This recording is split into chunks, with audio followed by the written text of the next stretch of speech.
my team for making me look good. But I think ultimately it just comes down, obviously, the work. But I don't really take statistics really that serious, so a lot of this stuff is really circumstantial to me, and so I want to get the dub, and we didn't get that. So I think keeping the focus on the right thing, keeping the main thing is important. I guess this is for both of you guys, Lexi and Chelsea. I spoke to you guys as creative director earlier this year. Just your thoughts, Jezebel, sorry. Just your thoughts about collaborating with him on some of the stuff you guys have already done. Yeah. Really great guy. I think a lot of his designs and creativity has made our favorite girls happy. A lot of the stuff that he put together at the beginning of the season was really dope, and we got a chance to meet him and everything that he brought to the table. And so it's great to build relationships, but I think ultimately it's great to also be grateful for people that do things like that. So shout out to him. Thank you. This question from Lexi. This is Ivan with STW Media. You built a reputation on bringing energy and toughness. What did you feel the team needed more down the stretch tonight? I think more energy and toughness. I think we talked about it in the locker room at half, and then we talked about it again at the end of the game that, they're playing to make the playoffs. They came in with a lot of energy, a lot of grit, and I think at the end of the day, they just wanted it more. They were more desperate for the win. So for us, I think it's just we needed more of that. We needed to be the team that wanted it more, and I don't think that we were today. Yes, I know. Great. So this is for Coach White or anyone that might want to answer. With the regular season series against Dallas now complete, what do you take away from these matchups if you potentially see them again later in the season? I think the biggest thing is we got to be better on the defensive end of the floor. I think the first matchup, we gave them over 100 points, gave them 91 here today. They made some really good adjustments. They forced us to guard one-on-one. We've improved on the defensive end, but we've got to continue to grow, in those areas. We got to finish plays. 12 second chance points in the second half when we're trying to make a comeback. All those possessions matter. At the end of the day, it's a possession game. And 50-50 balls, offensive rebounds, turnovers, free throws, and dead balls, it makes it hard to do what we do best, and that's play in transition. So we've got to be more disciplined at times. But they're a tough team. They're a great team. They've got great scorers. They've got really smart players. They've got a great coach, and they're a team that makes it really tough on you. They don't fight the game. They keep you honest, and they make you be really disciplined on the defensive end. Yeah, just first, Steph, kind of on that energy and toughness standpoint, how did you see that fall flat more in the second half? And do you think the road trip obviously has anything to do with it, with how much you guys have been playing? Yeah, I thought it in the first half was worse than the second half. I thought our energy, our activity, our awareness wasn't great in the first half at all. It was almost like we were sleepwalking. It was better in the second half, but, Enrique did what Enrique does, right? And sometimes that's really hard to stop. And we missed some opportunities. I thought there was some fatigue in our shots. When our long shots aren't falling, we got to find other ways to get defenders in rotation. I thought we got really tunnel visioned in our attacks. Their length really bothered us. We didn't find the next pass. We didn't find the best shot on the floor. That's an area that, again, we have to continue to grow. But, Lexi said it. They were desperate.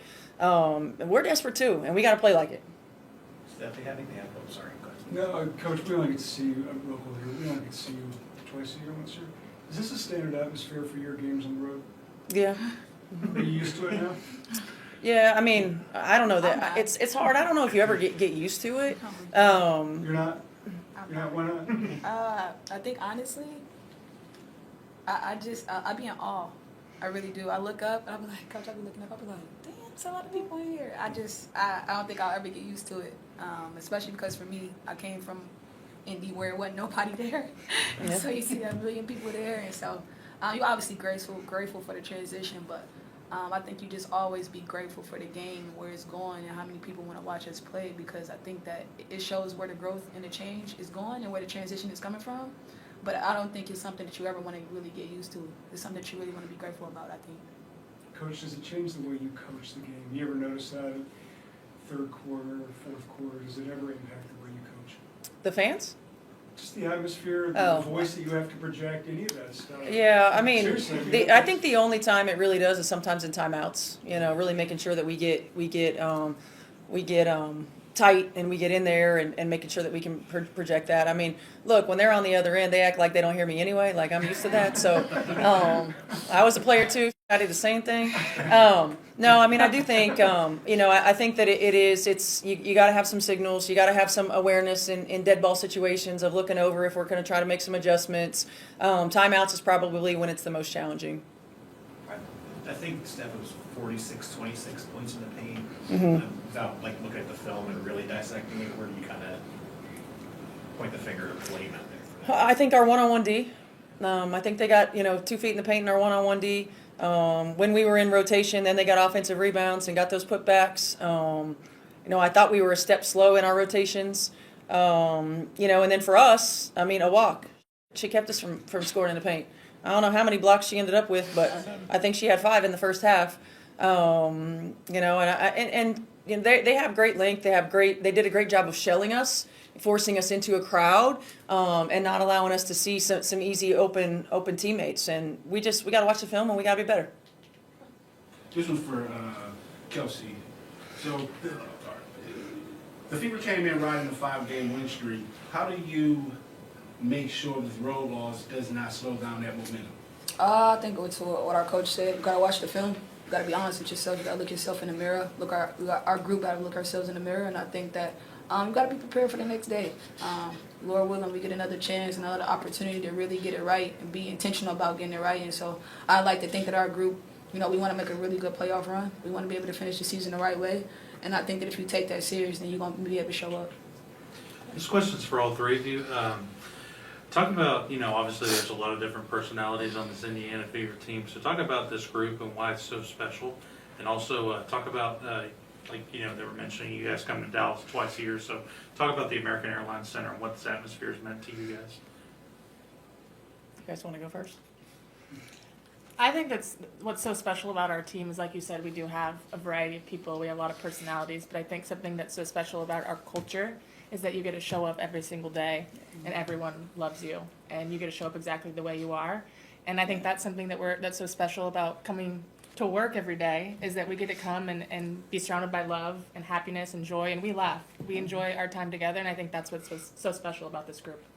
I ditto that. I think the other thing, these women are really incredible in being able to keep the main thing. We talk a lot about we're not going to silence the noise. How do we minimize it? How do we insulate? How do we show up every day? Part of that is everybody's accepted for who they are. Part of that is loving each other and pouring into each other, and holding each other accountable. It's all of those things. And the other part is just their ability to lock in and keep the main thing. And I give them a ton of credit because it's not easy. And they show up every day. And not every day is a great day. But they show up every day and they work and they pull for each other and they're selfless. And if it's not your day and it's somebody else's, they're pouring into whoever that is. And that's a really important quality and what's allowed our group to continue to move forward. And I am so proud of the women in our room that we continue to walk that walk every day. Just to wrap up, a couple other positive things in addition to Kelsey's point streak. Michaela Timpson first double-double. Okay. Also Kelsey now with 912 points on the season, a new franchise record for points in a single season. So I know she doesn't care. We'll give her flowers. Thanks guys. Kelsey. Appreciate you guys.